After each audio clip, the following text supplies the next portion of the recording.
দর্শক দেখতেছেন কিভাবে সমন্বয়কদেরকে মারা হচ্ছে, দেখতে থাকুন সম্পূর্ণ ভিডিও জুড়ে। কাউকে পেটানো হয়েছে লাঠি দিয়ে, কারো শরীর জুড়ে বুটের আঘাত, এলোপাতারি কিলঘুষি কিংবা ইটের আঘাতে মাথার নাক ফেটেছে অনেকের। এবং এটা বাংলাদেশ বারবার স্বৈরাচারের জন্ম হবে, একবার না বারবার স্বৈরাচারের জন্ম হবে। অন্তর্বর্তীকালীন সরকারকে বলছি, নাচানাচি বন্ধ করেন। আপনাদেরকে আমরা যেভাবে দয়া করে চেয়ারে বসেছি, আবার দয়া উচ্চ করে চেয়ার থেকে নামায়া দিতে পারবো। এই লঙ্কায় যায় সেই রাবণ হয়। জনগণ যদি প্রতিকার না পায় তাহলে কিন্তু জনগণ আইন নিচে। আর এখন যিনি আছে কিন্তু বিশ্ব স্বৈরাচার। আজকে 6 মাস 2 দিন গত হয়ে গেল, একটি সংস্কারকে আমাদের সামনে তুলে ধরতে পারছে। ছাত্ররা যদি কখনো নির্বাচনে যায়, আমরা এই নির্বাচনকে বয়কট করি। এই উপদেষ্টাদের পদত্যাগ চাই, নতুন উপদেষ্টা করা হোক। দর্শক, আজকের ভিডিওটা অনেক বেশি গুরুত্বপূর্ণ হতে যাচ্ছে, কারণ আজকের ভিডিওতে আমি আপনাদেরকে এমন কিছু তথ্য দিব, এমন কিছু ভিডিও ফুটেজ দেখাবো, আপনারা এগুলো দেখার পর অবাক হয়ে যাবেন যে বাংলাদেশের মধ্যে কি চলতেছে এবং বাংলাদেশের জনগণরা বর্তমান সময়ে অন্তর্বর্তীকালীন সরকারের বিরুদ্ধে কি বলতেছে। হ্যাঁ দর্শক, ভিডিওর শুরুতে আপনারা কিছু অংশ দেখেছেন, সেই ভিডিওগুলোই এখন একের পর এক প্লে করা হবে। আপনারা দেখেন যে বাংলাদেশের মানুষ অন্তর্বর্তীকালীন সরকারের বিরুদ্ধে এখন কি বলতেছে, আর যারা বর্তমান সময়ে ক্ষমতায় আছে তারা কি বলতেছে। এই সব কিছু নিয়েই কিন্তু আজকের ভিডিওটা সাজানো হয়েছে। ভিডিওটা অনেক বেশি গুরুত্বপূর্ণ, আপনাদেরকে জানা দরকার যে বাংলাদেশটা যে অন্তর্বর্তীকালীন সরকার চালাচ্ছে, কিভাবে চালাচ্ছে এবং এই চালানোর শেষটা কোথায়। অন্তর্বর্তীকালীন সরকার কি আদৌ একটা নির্বাচন দিবে, আদৌ কি বাংলাদেশটাকে সংস্করণ করতেছে, এই সব কিছু প্রশ্নের উত্তরে আপনারা পাবেন আজকের এই একটি ভিডিও থেকে। দর্শক, আমি আর কথা বাড়াবো না, সর্বপ্রথম আমরা স্ক্রিনে চলে যাব। স্ক্রিনে কিছু ভিডিও প্লে করা হবে, আপনারা কিন্তু এই ভিডিওগুলো একটু স্কিপ করবেন না, সম্পূর্ণ ভিডিওটি দেখবেন। এই সম্পূর্ণ ভিডিওগুলো দেখলেই আপনারা বুঝতে পারবেন যে বর্তমান বাংলাদেশের পরিস্থিতি কি এবং অন্তর্বর্তীকালীন সরকার বাংলাদেশটাকে কি সংস্করণ করতেছে আর তারা কবে নির্বাচন দিবে। হ্যাঁ দর্শক, আমরা সরাসরি স্ক্রিনে চলে যাব। বাংলাদেশে যাদেরকে আমরা জুলাই আগস্টের গণ অভ্যুত্থানে রক্ত দিয়ে দয়া করে উপদেষ্টা বানিয়েছিলাম, তারা 33 লক্ষ পরিবারের বিরুদ্ধে যুদ্ধ ঘোষণা করেছে। এজন্য শেখ পরিবারকে দিল্লিতে পাঠানো হয় নাই, এজন্য আওয়ামী লীগকে আমরা গণভবনের জাদুঘরে পাঠাই নাই, এজন্য নতুন নতুন উপদেষ্টা বানানো হয় নাই। তাই অন্তর্বর্তীকালীন সরকারকে বলছি, যেই রাশেদ মাকসুদের জায়গা হবার কথা ছিল জেলখানাতে, যে একের পর এক ব্যাংক লুট করে ব্যাংকগুলোকে তামা করে দিয়েছে, 33 লক্ষ মানুষের অভিভাবকত্বের দায়িত্ব এই ডাকাতের হাতে আপনারা কিভাবে তুলে দিলেন? এই গণমানুষের সিদ্ধান্ত হতে পারে না। তাই আজকে বলছি, বিল্ডিং এর ভিতরে যেই সকল কমিশনাররা অবৈধভাবে লুটপাটের চেয়ারে বসে মার্কেটের ডাকাতি করবার চক্রান্ত করে যাচ্ছেন দিনের পর দিন এবং মাসের পর মাস, আপনারা অবিলম্বে পদত্যাগ করবেন, ভদ্রভাবে করে দুদকের মামলায় পুলিশের কাছে আত্মসমর্পণ করবেন। লুটপাটকারীদেরকে পুনর্বাসন করার রাজনীতি বাংলাদেশে আর হতে দেওয়া যাবে না। তাই আমাদের বক্তব্য খুব পরিষ্কার, বাংলাদেশে পুঁজিবাজারে বিনিয়োগকারীদের পক্ষ থেকে বারবার যে যৌক্তিক দাবিগুলো করা হয়েছে, আমরা দেখতে পাচ্ছি অর্থ উপদেষ্টা এবং অন্যান্য বাণিজ্য উপদেষ্টা থেকে শুরু করে এগুলোকে ছেলে খেলার মোয়ার মতো করে নাচনি বুড়ির মতো করে খেলছেন। অর্থ উপদেষ্টাকে বলছি, নাচানাচি বন্ধ করেন। আপনাদেরকে আমরা যেভাবে দয়া করে চেয়ারে বসেছি, আবার দয়া উচ্চ করে চেয়ার থেকে নামায়া দিতে পারবো। তো আমরা খুব পরিষ্কার করে অন্তর্বর্তীকালীন সরকারকে বলছি, যেটা বারবার করে বলেছি, 33 লক্ষ পরিবার এবং বিনিয়োগকারীর পক্ষ থেকে আপনারা অবিলম্বে একটা স্বাধীন তদন্ত কমিশন করবেন। চোর ডাকাতদেরকে আত্মীয়তার সম্পর্কের ভিত্তিতে না, চুরির ভিত্তিতে জেলে পাঠাতে হবে, ডাকাতির ভিত্তিতে জেলে পাঠাতে হবে, দুদকের মামলার ভিত্তিতে জেলে পাঠাতে হবে। শত শত হাজার হাজার কোটি টাকা লুটপাটের ভিত্তিতে এই রাশেদ মাকসুদকে জেলে পাঠাতে হবে। আমরা দেখলাম শুধু রাশেদ মাকসুদ না, এর আগের যে চেয়ারম্যান পুঁজিবাজারকে লুটপাট করে শেষ করে দিয়ে গেছে, যার লুটপাটের প্রপার্টির লেনদেনের বক্তব্য, সিঙ্গাপুরের টাকা পাচারের ঘটনা পৃথিবীর বিভিন্ন গণমাধ্যমে প্রকাশিত হয়েছে, তাকে এখন পর্যন্ত আপনারা গ্রেফতার করেন নাই। তিনি নাকি আপনাদের কোন কোন উপদেষ্টার শাশুড়ি লাগেন, বউ লাগেন, দেবরের জামাই লাগেন। কোন অভ্যুত্থানের রক্তে কোন দেবর ভাবির সম্পর্ক চলবে না। কোন অভ্যুত্থানের রক্তের একটাই সম্পর্ক, সেটা হচ্ছে ন্যায্যতার সম্পর্ক, সেটা হচ্ছে ইনসাফের সম্পর্ক, সেটা হচ্ছে বৈষম্যহীন পুঁজি বাজার গঠনের সম্পর্ক। আমাদের বক্তব্য আমরা বারবার বলেছি, এই কমিশন করে আপনাদেরকে পুঁজিবাজার পরিচালনা পর্ষদের শুধুমাত্র কমিশন করলে হবে না, বিনিয়োগকারীদের প্রতিনিধি নিতে হবে। যাদের পুঁজি তাদের প্রতিনিধিত্বের ভিত্তিতে আলাদা পর্ষদ করতে হবে। কোনো সিদ্ধান্ত বিনিয়োগকারীদের বাহিরে পরামর্শ করা ছাড়া সচিবালয়, গুলশান ক্লাব আর ঢাকা ক্লাবে বসে আপনারা সিদ্ধান্ত নেবেন, সেই সিদ্ধান্ত জনমানুষের সিদ্ধান্ত হবে না। তাই এই সিদ্ধান্তের প্রত্যেকটা স্তরে স্তরে পুঁজিবাজারে যারা বিনিয়োগকারী ভাই বোনরা আছেন তাদের সাথে গণশুনানি করতে হবে।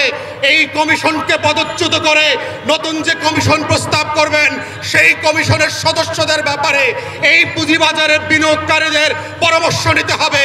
তাদের আস্থা আছে কিনা, সেই সকল ব্যক্তির ব্যাপারে ঢাকা স্টক এক্সচেঞ্জ, আইসিবির যাদের ব্যাপারে পুঁজিবাজারে বিনিয়োগকারীদের আস্থা নাই, এমন কোনো ব্যক্তিদেরকে আমরা এই সকল চেয়ারে দেখতে চাই না এবং ভবিষ্যতে দেখা হবে না। যদি আপনারা সত্যিই পুঁজিবাজার সংস্কার টাস্কফোর্স করে থাকেন, এই টাস্কফোর্সে পাটপাটদের নাম দেখতে পাচ্ছি কেন? যারা বিভিন্নভাবে ফোর্স সেল করছে, লুটপাট করে দাম বাড়ায় এবং কমায়, সেই সকল ব্যক্তিদেরকে দিয়ে সংস্কারের নাটক আমাদেরকে দেখাবেন না। ওই সংস্কারের নাটক আমরা মানি না। অতএব যে টাস্কফোর্স করা হয়েছে, ফোকাস গ্রুপ করা হয়েছে, ইতিমধ্যে আমরা দেখেছি পুঁজিবাজারের বিনিয়োগকারীরা এই ফোকাস গ্রুপের ব্যক্তিদের ব্যাপারে তাদের ক্রেডিবিলিটি এবং সততা নিয়ে প্রশ্ন তুলেছে। এমন লোকদেরকে কোনোভাবেই আমরা এই টাস্কফোর্সে আর ফোকাস গ্রুপে দেখতে চাই না।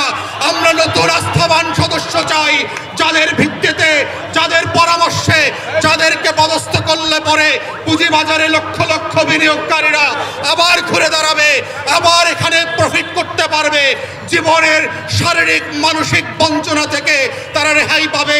তেমন পুঁজিবাজার গঠনের আহ্বান জানিয়ে আমার বক্তব্য এখানে শেষ করছি। সবাইকে অসংখ্য ধন্যবাদ।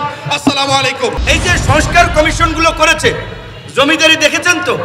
আমরা একটা রাজনৈতিক দল, আন্দোলন সংগ্রাম করলাম, রক্ত দিলাম, হামলার শিকার হলাম, জেলে গেলাম, যেখানে ইন্টারেকশনাল মূলক ডায়লগ করবে, সভা সেমিনার বক্তৃতা দেবে, আমার কেন এই সংস্কার পক্ষে মত, সেটার তার একটা কাউন্টার যুক্তি থাকবে, আলাপ আলোচনার মধ্যে দিয়ে তারা একটা প্রস্তাবনা করবে।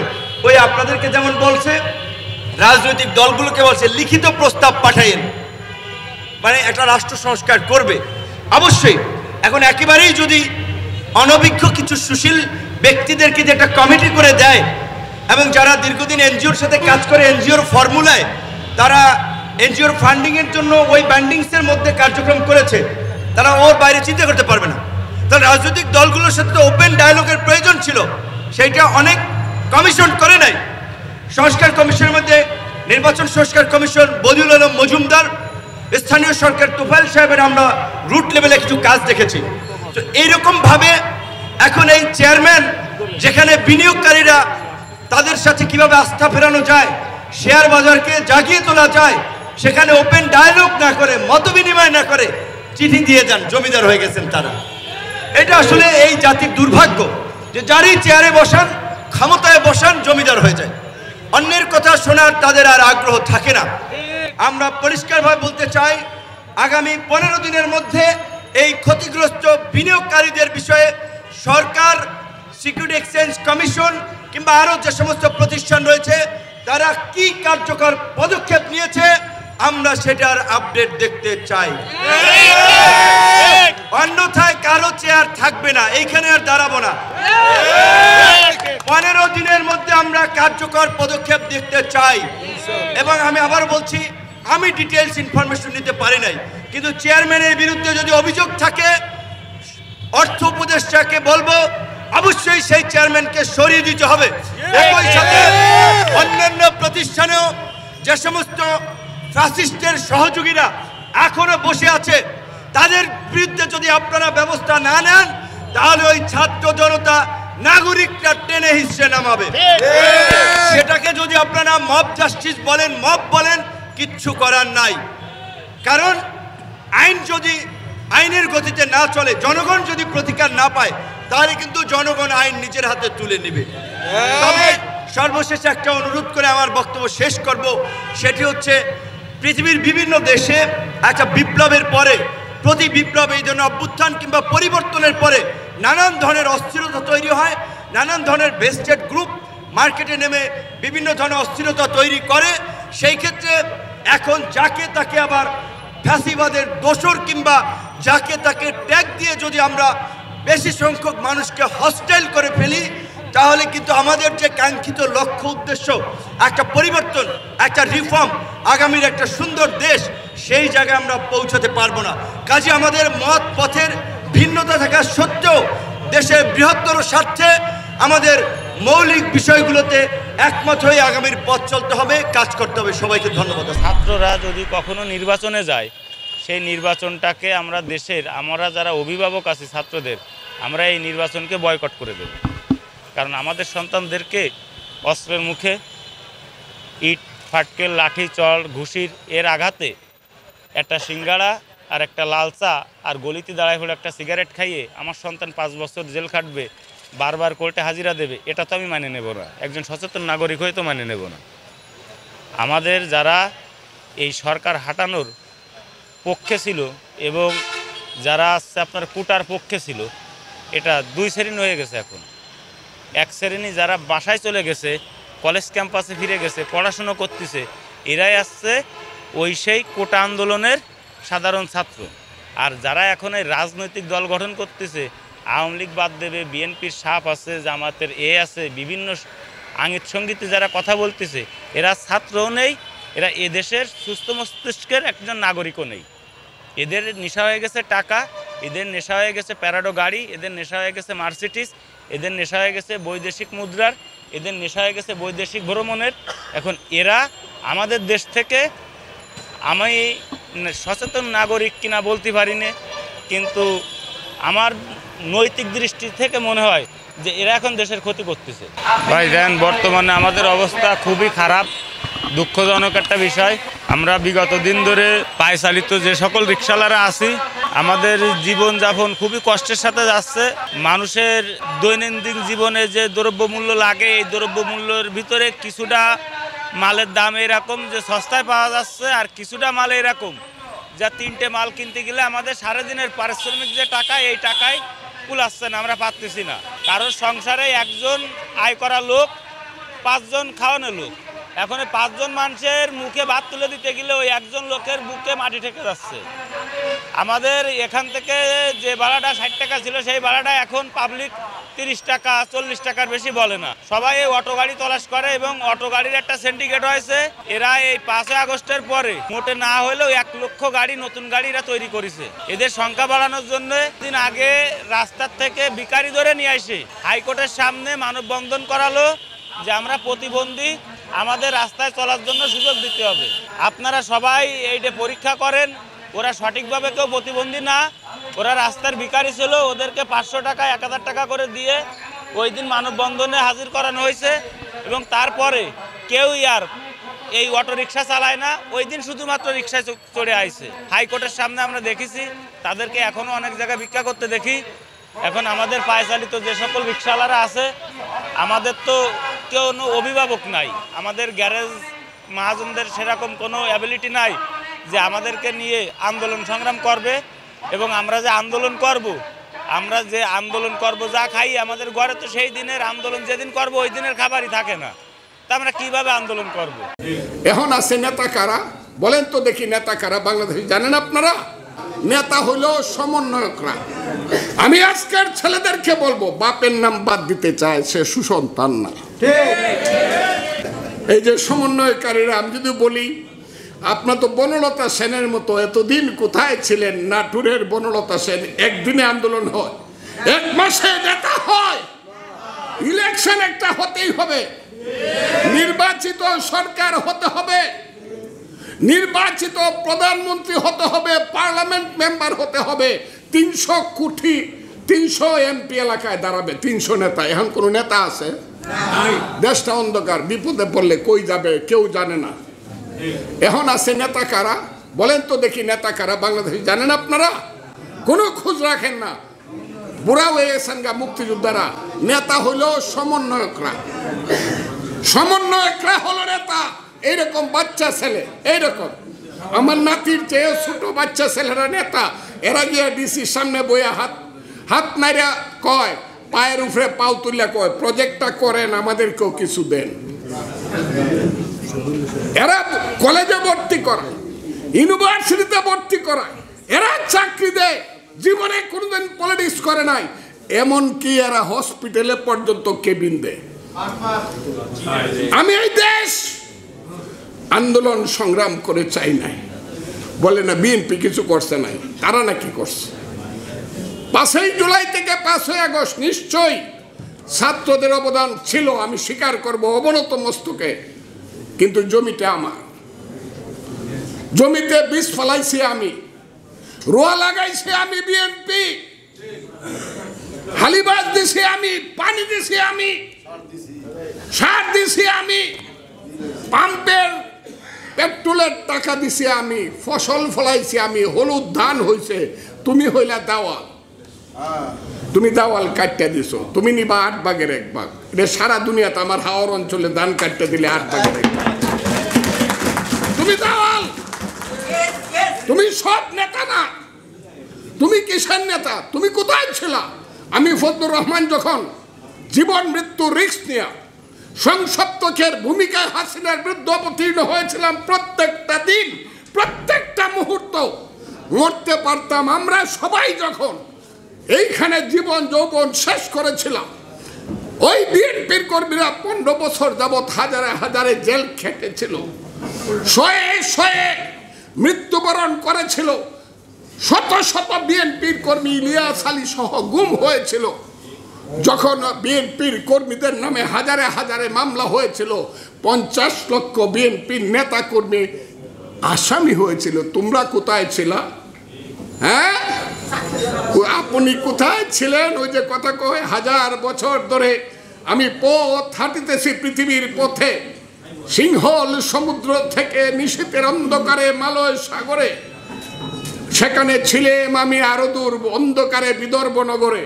আমি ক্লান্ত প্রাণে চারিদিকে জীবনের সমুদ্র সফেন, আমার এই শান্তি। এতদিন কোথায় ছিলেন? নাটোরের বনলতা সেন, কবিতাটা শোনেন নাই? এই যে সমন্বয়কারীরা, আমি যদি বলি আপনার তো বনলতা সেনের মতো এতদিন কোথায় ছিলেন? নাটোরের বনলতা সেন একদিনে আন্দোলন হয়, 1 মাসে নেতা হয়। তাইলে আমার 77 বছরের 60 বছরের রাজনীতি মিথ্যা হয়ে যাবে। এখানে যারা বসে আছে, হাফিজউদ্দিন বীর বিক্রম যেদিন যশোর ক্যান্টনমেন্ট থেকে বের হয়, অধিকাংশ সাথী মৃত্যুবরণ করেছে, রক্তের উপরে পড়ে রয়েছে অধিকাংশ সাথী। জীবনের সবকিছু উপেক্ষা করে অস্ত্র হাতে নিয়ে যুদ্ধ করে বীর বিক্রম হয়েছে। সবকে বাদ দিতে চান? বাপের নাম যে বাদ দিতে চায় সে সুসন্তান না। আমি আজকের ছেলেদেরকে বলবো, বাপের নাম বাদ দেওয়ার চেষ্টা করো না, তাইলে কিন্তু আইডি কার্ড পাইবা না। পাইব? তাইলে কিন্তু আইডি কার্ড পাইবা না, কলেজ ইউনিভার্সিটিতে ভর্তি হইতে পারবে না, চাকরি পাইবে না, কারণ বাপের নাম তো লিখতে পারবে না। বাপের নাম যারা বাদ দেয় এরা সুসন্তান নাই, সেইটা বাদ না দেওয়ার আহ্বান জানাই। দর্শক, বর্তমান বাংলাদেশের এমন একটা পরিস্থিতি চলে আসতেছে যে বাংলাদেশের মধ্যে সকল রাজনৈতিক দল এক পক্ষ আর অন্তর্বর্তীকালীন সরকার এক পক্ষ, আর এমনটি না হওয়ার কথাই না। কারণ অন্তর্বর্তীকালীন সরকার যেভাবে আগাচ্ছে, ইবরার যে গতি আছে তার থেকেও ধীরে স্থিরভাবে আগাচ্ছে অন্তর্বর্তীকালীন সরকার, এমন কথাই বলতেছে রাজনৈতিক নেতারা। আর একটা কথা কিন্তু দর্শক সবাই বলতেছে যে বাংলাদেশের সংবিধান এটাই বলে যে বাংলাদেশের যিনি সরকার প্রধান হবেন তিনি জনগণের মতামতের ভিত্তিতে, জনগণের ভোটের ভিত্তিতে হবে। কিন্তু অন্তর্বর্তীকালীন সরকার কোনো জনগণের মতামতে আসে নাই। ছাত্রদের একটা গণ অভ্যুত্থান হয়েছে, সেই অভ্যুত্থানের পরেই কিন্তু অন্তর্বর্তীকালীন সরকারকে দায়িত্ব দেওয়া হয়েছিল যে অন্তর্বর্তীকালীন সরকার বাংলাদেশটাকে সংস্করণ করবে। গত 16 বছরে আওয়ামী লীগ সরকার বাংলাদেশটাকে যেই লন্ডভন্ড করে দিয়ে গেছে, সেই লন্ডভন্ড দেশটাকে একটু ভালো করবে, একটু সাইজ করে একটা নির্বাচন দিয়ে বাংলাদেশটাকে সুষ্ঠুভাবে যেন পরিচালনা করা যায় সেরকম একটা পরিস্থিতি তৈরি করবে। কিন্তু দর্শক, অন্তর্বর্তীকালীন সরকার এমনভাবে প্রসেসিং করতেছে বা এমনভাবে তাদের কাজকর্মগুলো চালাচ্ছে, এই কাজকর্মগুলো দেখেই কিন্তু এখন রাজনৈতিক দলের নেতারা বলতেছে যে অন্তর্বর্তীকালীন সরকার দিয়ে হবে না, বা অন্তর্বর্তীকালীন সরকার এরকম কাজকর্ম করতে পারতেছে না, বা অন্তর্বর্তীকালীন সরকার মানুষের যে মনের আশাটা ছিল, মানুষের যে স্বপ্নটা ছিল, সেই স্বপ্নটা পূরণ করতে পারতেছে না। হ্যাঁ দর্শক, এই সবকিছু নিয়েই কিন্তু অন্তর্বর্তীকালীন সরকারকে মানুষ আর চাচ্ছে না। অন্তর্বর্তীকালীন সরকারের বিরুদ্ধে মানুষ কথা বলতেছে, আর এই অন্তর্বর্তীকালীন সরকার এর চাপে পড়েই কিন্তু বিভিন্ন সময় বিভিন্ন রকমের কথা বলতেছে, বিভিন্ন সময় বিভিন্ন রকমের উল্টাপাল্টা কথা বলতেছে, এমন কথা কিন্তু নেতারা বলতেছে।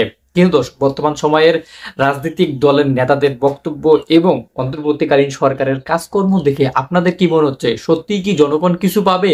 সত্যি কি আমাদের বাংলাদেশটাকে আগামীতে উন্নতশীল রাষ্ট্রে পরিণত হবে? এই সব কিছু নিয়ে আপনাদের কি মনে হচ্ছে? অবশ্যই কিন্তু আপনারা আপনাদের নিজস্ব একটি মন্তব্য দিবেন, কারণ এই দেশটা আপনার আমার সবার, আমাদের সবার উচিত এই দেশটাকে সঠিকভাবে পরিচালনা করার। সো দর্শক, অবশ্যই কিন্তু আপনারা আপনাদের নিজস্ব একটি মন্তব্য করে যাবেন আমাদের ভিডিও কমেন্ট বক্সে। ভিডিওটি ছিল এতটুকুই, আবার দেখা হবে নতুন কোনো ভিডিওতে নতুন কোনো টপিক নিয়ে। ততদিন পর্যন্ত ভালো থাকুন, সুস্থ থাকুন, আল্লাহ হাফেজ।